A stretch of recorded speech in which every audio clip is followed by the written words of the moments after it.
राजा नवयुवक गणेश मंडळ मारवाडी चौक यवतमाळ आपल्या 57व्या वर्षात पदार्पण करीत आहे।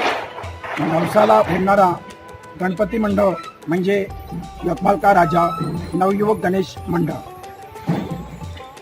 यावर्षी अतिशय साधेपूर्ण वातावरणात गणेश उत्सव यवतमाळ का राजा मंडळ साजरा करीत आहे।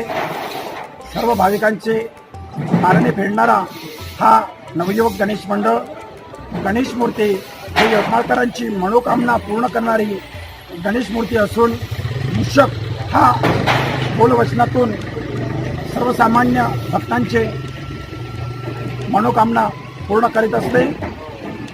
या गणेशोत्सव दरम्यान सतत 9 दिवस महाप्रसादाचे वितरण सर्वसामान्य गरीब व्यक्तींना मंडळाच्या वतीने करण्यात येणार असून कोरोना संसर्ग या संदर्भातच जनजागृती अभियान तसेच रक्तदान शिबिर आदीचे आयोजन यवतमाळ का राजा नवयुवक गणेश मंडळ मारवाडी चौक यवतमाळच्या वतीने करण्यात येणार असून लॉकडाऊन आणि कोरोना संसर्ग दरम्यान अतिशय शिस्तबद्ध पद्धतीने नवयुवक गणेश उत्सव मंडळ गणेशोत्सवाचे आयोजन करणार असून कुठलीही मिरवणूक आम्ही यावर्षी न करता कोरोना जनजागृती अभियानावर आम्ही विशेष